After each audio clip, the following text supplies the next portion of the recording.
Mary Catherine Edwards, a respected teacher living in Beaumont, Texas, in 1995, was a woman who lived a life entirely of love, family, and friends.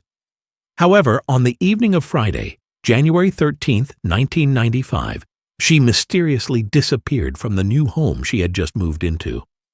The following day, worried because they could not contact their daughter, Mary's parents went to check on her and witnessed a horrifying scene. Mary was found drowned in the bathtub, her hands cuffed behind her back. An autopsy revealed that she had been assaulted before being murdered. Investigators collected a sample of male DNA from the victim's body and stored it in a database, a vital clue but not enough to identify the killer. For more than 25 years, the case was at a standstill. It was not until April 2020, thanks to genetic genealogy technology, that investigators tracked down the suspect. They searched through DNA records and narrowed down the list of distant relatives. Eventually, the leads led directly to Clayton Bernard Foreman, a man who had attended high school with Mary. Their relationship was not particularly special, but Mary had been a bridesmaid at Foreman's first wedding. Notably, Mary's murder bore similarities to a 1981 attack on a former classmate of Foreman's. He pleaded guilty and was sentenced to only 3 years of probation. In May 2021, Foreman was arrested in Franklin County, Ohio, where he lives. On September 22, 2021, he was formally indicted for the crime of Mary Catherine Edwards. Although a trial date has not been set, after more than 2 decades, justice has finally begun to speak. Firoozeh Daganpour, 24, was a University of Nebraska at Omaha student in 1983. After finishing her evening class on the evening of August 13th, she suddenly disappeared from campus. Just 1 day later, on the morning of August 14th, fishermen discovered her body under a bridge in Pigeon Creek near Council Bluffs, Iowa. An autopsy revealed that Firoozeh had been brutally beaten, stabbed in the abdomen, and had her throat slit. Police quickly got involved, with multiple agencies working together to track down the perpetrator, but unfortunately, they could not identify the perpetrator. Over time, the case gradually fell into obscurity. It was not until 2020 that an old friend of Firoozeh contacted investigators, providing the identity of a potential suspect. However, after verification, the police confirmed that this person had a solid alibi. When they reviewed the case file, they discovered that detectives had previously collected several key pieces of evidence from the scene, including a bra, underwear, blouse, notebook, computer, printouts, work gloves, prescription glasses, a beer can, and 2 pens. These items had been stored at the sheriff's office for nearly 40 years. With advances in DNA technology, investigators sent the evidence to the Iowa Crime Lab for analysis. In March 2021, testing revealed that a bloody glove found at the scene contained DNA from Firoozeh and an unidentified man. Cross-referenced with the CODIS database, the suspect was identified as Bud Leroy Christensen. In addition to the DNA match, Christensen's fingerprints were also found on documents near Firoozeh's body. Further investigation revealed an extensive criminal history, including multiple similar crimes. Finally, on April 30, 2021, authorities officially announced Christensen's arrest for the murder of Firoozeh Daganpour. During a press conference, Hadley Mikovich, a crime scene technician, emphasized that Christensen's arrest was due to significant advances in DNA analysis technology. She also encouraged the families of other victims to persevere in their pursuit of justice. Let Firoozeh's case be an example. It's never too late to find out the truth, she said. Firoozeh's family, including her brother in London and her father in Iran, were notified of the arrest. After nearly 40 years, justice had finally come. In late January 1994, Bob, the car wash owner in Jeanerette, Louisiana, made a shocking discovery. While taking out the trash behind his business, he discovered the body of a newborn baby girl inside a 55-gallon trash can. The incident was quickly reported to the police. Dr. James Falterman, the local medical examiner, performed an autopsy. Moved by the tragic fate of the unnamed girl, he also delivered the eulogy at the funeral, which more than 200 mourners attended. In his speech, he recounted the moment he saw the child with her thumb still in her mouth, an image that filled him with anger, grief, and helplessness. The investigation revealed that the girl had been alive when she was abandoned and survived only a few hours before succumbing to the cold. No one knew her real name, so she was known as Baby Jane Doe. The then interim sheriff, Kerry Davis, vowed to find the baby's mother, but for years the case went cold, and hope faded. But in September 2019, 25 years later, authorities announced they had finally found answers. The Iberia Parish Sheriff's Office Cold Case Unit reopened the case after new leads emerged. Major Wendell Rayborn, a Sheriff's Department spokesman, said a cold case team had drawn renewed attention to the case. DNA evidence from Baby Jane Doe and the crime scene was re-examined using modern technology. The testing yielded a breakthrough. The DNA profile matched Sonia Charles, a 50-year-old woman who lived in New Iberia. After all these years, the child's family finally knows who she is, said private investigator Stephen Maynard, head of the Unsolved Cases Advocacy Group. Maybe now she can have a real name. In May 2021, an Iberia Parish grand jury formally indicted Sonia Charles, now 52, for the murder of her infant daughter. After her indictment, she was held in the Iberia Parish Jail on $250,000 bail. If convicted, Charles could face life in prison without parole. After more than 2 decades, justice has finally been served. In 1983, Susan Tice, 45, was a dedicated social worker and mother of 4. She moved from Calgary to Toronto in July after separating from her husband. She hoped to start a new life in her home on Grace Street. However, on August 17, 1983, tragedy struck. A visiting relative discovered Susan's body upstairs in her bedroom. She had been stabbed multiple times in the chest and showed signs of having been assaulted before her death. The police immediately launched an investigation but encountered many difficulties. There were no signs of forced entry, no suspects, no witnesses. A detective at the time admitted, "We had no leads." The investigation fell into a dead end, and Susan's death was gradually forgotten in the following years. Just 4 months later, on December 20, 1983, Toronto was rocked by a similar murder. Erin Gilmore, a 22-year-old aspiring fashion designer, was murdered in her apartment. A friend who had come to pick Erin up for a cocktail party discovered her body in her bedroom. Like Susan, Erin had been stabbed multiple times and showed signs of being assaulted before she died. Unlike Susan, Erin came from a wealthy family. Her father, David Gilmore, was a business partner of billionaire Peter Munk, co-founder of the Barrick Gold Mining Corporation. It was Monk's son who first found Erin's body. The police launched a large-scale investigation, going door to door looking for witnesses but to no avail. Despite the shocking case, the police were unable to find the perpetrator. For years, police found no connection between the 2 cases other than the fact that both victims were killed in similar ways and were attacked in their bedrooms. It seemed that these cases would remain a mystery forever, but 2008 a turning point occurred.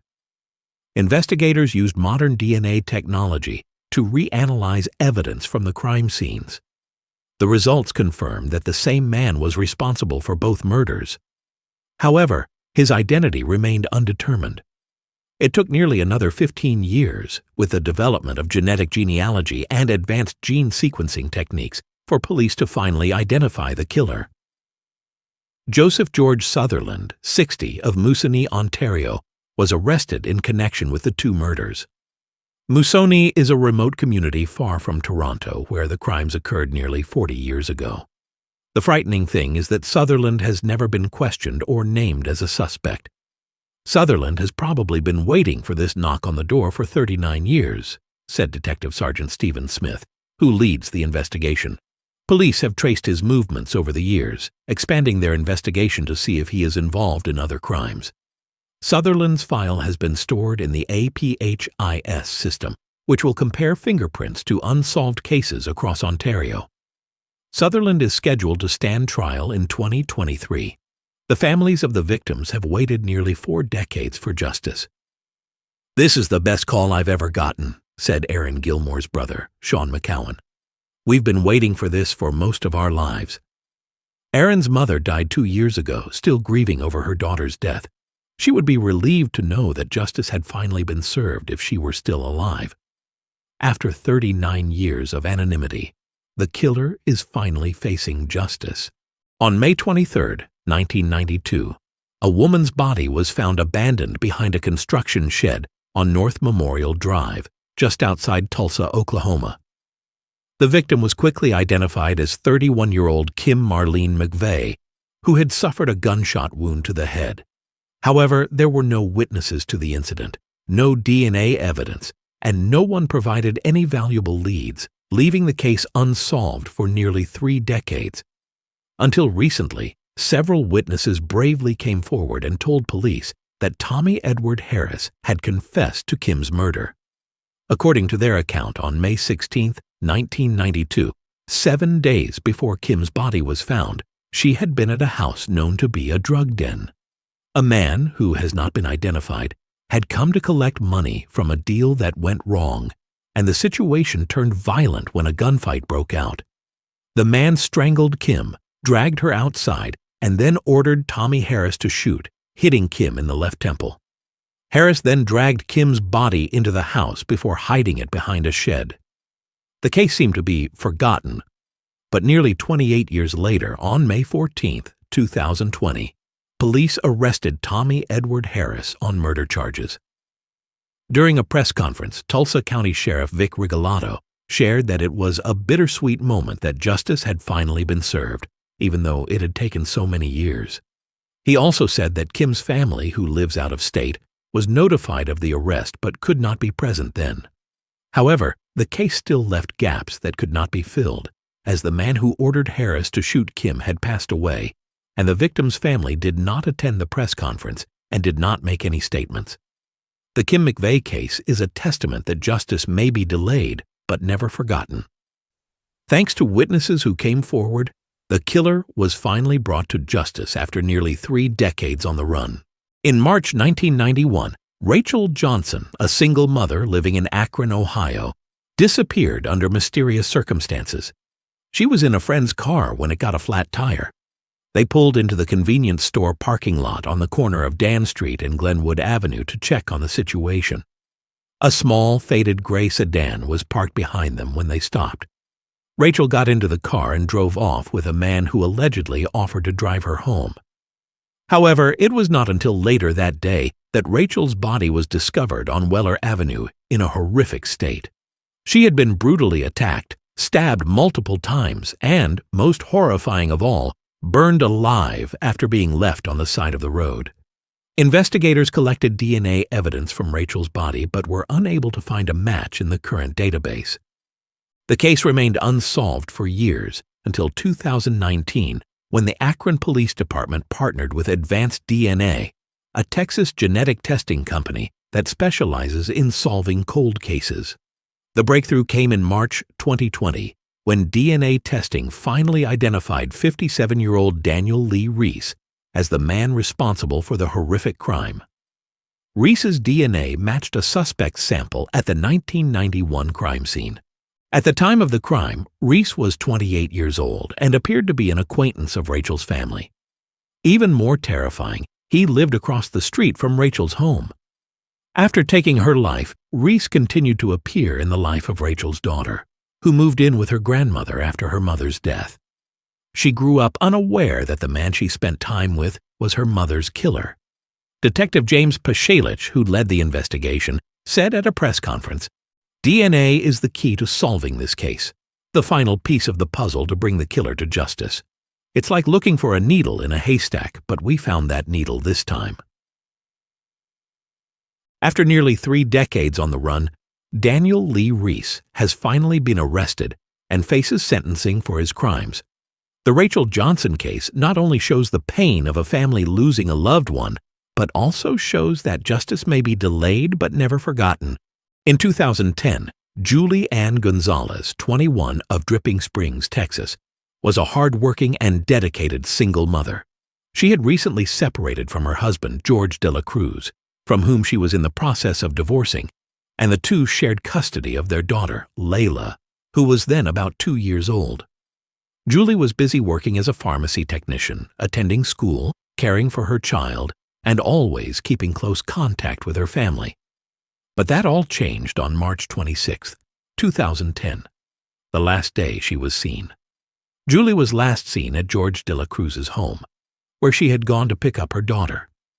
George told Julie's family that she had left shortly after, telling him she was going on vacation for a few days. However, this did not make sense to her family. Julie never left her daughter behind. She would have told someone in advance if she were going anywhere. When Julie did not respond to her texts or calls, her mother, Aunt Dora Soto, and sister Samantha became concerned. By 11 p.m., the family reported her missing to the Austin, Texas police. However, police believed Julie was an adult and may have been left alone. The next day, March 27th, Julie's new boyfriend Aaron and her family unexpectedly received text messages from Julie's phone. Her sister believed it was real because the messages used her nickname, but Julie's mother and aunt sensed something was wrong. Julie or someone using her phone had posted on Facebook that she was depressed and had updated her MySpace status about meeting a man named James in Colorado and being excited to start a new life. However, her family did not believe the messages. They insisted that Julie would never abandon her daughter, and the writing style was not her style. When Aaron texted Julie for his middle name, the person who replied said they didn't have time for this game and didn't text back. Suspecting something was amiss, Aunt Dora Soto drove around South Austin and found Julie's new car abandoned in the Walgreens parking lot. She rushed into the store to look for Julie but couldn't see her. Worried, she called Julie's mother. When they opened the trunk, they found nothing unusual, but on the back seat was a paper bag containing Julie's daughter's asthma medication. This was extremely strange since Julie would never leave without this important medication. They asked a Walgreens employee about Julie, and he said that a girl had come into the store saying she had car trouble. But when police pulled up security cameras, they didn't see Julie in the store. When police checked Julie's bank records, they found that George had used her card at Walmart and Best Buy on the day she disappeared. At Best Buy, he bought an Xbox credit card. His gaming addiction had been so bad that it had caused his marriage to fall apart. When police arrived at George de la Cruz's home, they found items from stores and Best Buy receipts. Police pulled up security cameras and saw George and his daughter in both stores, but no sign of Julie. George's mother, Victoria de la Cruz, then called the police in a panic. She discovered a large hole in her shed, and after digging a little, she was so scared that she decided to call the police. When the police arrived, Victoria seemed to be in a panic, and the hole had been filled in and looked like a grave. But when questioned, George would only say it was an electrical drain. However, when the police dug down, they found no trace of Julie. A wireless data expert, Jim Cook, examined George's phone activity and found that Julie and George's phones had traveled together throughout March 26, proving that George may have had Julie's phone after she disappeared. Additionally, George's IP address matched the address Julie's MySpace was logged into later. Notably, on March 26th, George did not play games for 20 hours, which was highly unusual for a gamer like him. Although Julie's body was never found, on September 13, 2013, George de la Cruz was arrested and charged with murder. The prosecutor offered to reduce his sentence to 50 years if he would reveal the location of Julie's body, but George refused and continued to plead not guilty. The trial began in April 2015. George never showed remorse but seemed anxious. Defense attorneys argued that there was insufficient evidence and that a gamer like George would not have had enough time to hide his wife's body and go shopping with his daughter. However, prosecutors pointed out that Julie never returned, and George had deliberately created fake text messages to fool her family. On April 22, 2015, George de la Cruz was convicted of murder. He bowed his head as Julie's family cried as he heard the verdict. In October 2016, George, then 27, was sentenced to life in prison with eligibility for parole in 2043. Julie's family still hopes that George will reveal where her body was hidden. In February 2023, Julie's mother, Sandra Soto, faced another tragedy when her house burned down. Fortunately, she and her family escaped thanks to a dog that alerted them. A charity event was held at Jack's Roadhouse in San Marcos to help the family. Julie's sister, Samantha Petrie, tearfully shared, "We've been through so much pain, but today we saw the outpouring of love from family and friends and complete strangers who have never forgotten my sister's story." Although George was convicted, the mystery of Julie Gonzalez's body has never been solved. For her family, justice is still not complete.